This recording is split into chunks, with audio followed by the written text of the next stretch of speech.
Hi everyone, my name is Aaron Jacobs and I'm part of the GTIA ANZ Executive Council. I currently work at Sophos as part of the Global Security Operations team, and prior to working at Sophos, I spent 20 years in the MSP industry. During that time, I saw a significant change moving from on-premise Active Directory environments into online platforms such as Microsoft 365, Azure AD, Entra ID, and everything else that comes with SaaS platforms. Now, during that time, unfortunately, we started to see account takeovers, identity compromise, and in recent years, in my time here at Sophos, we now see thousands of compromised accounts every single month. Now, they do this through many different methods, but password reuse is a massive problem.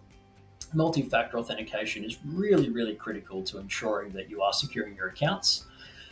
However, we are seeing a huge increase of attacker in the middle type attacks. And this is where the attacker will trick your users into going to a fake sign-in page, generally for Microsoft 365, but they're doing it for many other platforms and SaaS platforms as well. And the users will enter their credentials.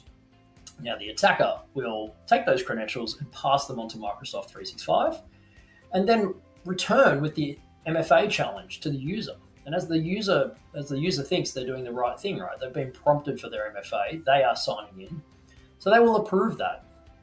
Now, what will happen then is Microsoft will hand back what's called a token to the user that sits on the user's device, and that then authorizes them to access Microsoft 365 services. Now, in these types of attacks, we are seeing the attacker steal that identity token, that authorization token, otherwise known as a cookie. They are taking that and then they have the ability to go and reuse that token. Now, there are many ways to try and protect against this, but it is a very common attack at the moment. We're seeing thousands and thousands of accounts compromised in this way every single month, and we are also seeing them using very unique and crafty techniques to downgrade from more secure multi-factor authentication methods.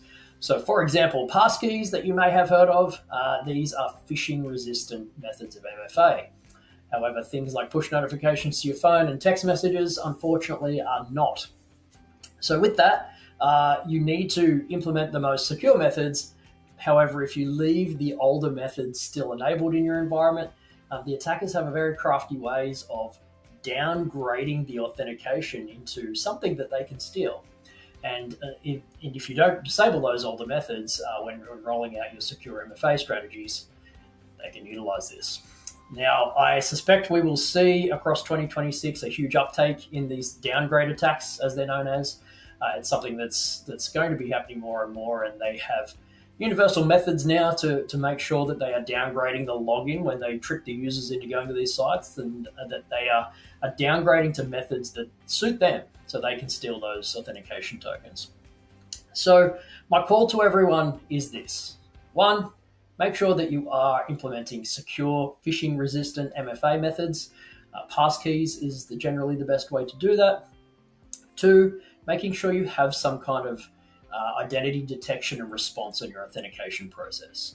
What I mean by that is you have someone watching 24/7. So if your users do indeed fall for a scam, or their credentials are being reused, or they've managed to unfortunately enter their credentials somewhere they shouldn't have, that someone is detecting that suspicious login activity and they are able to respond 24/7 for you or for the customer.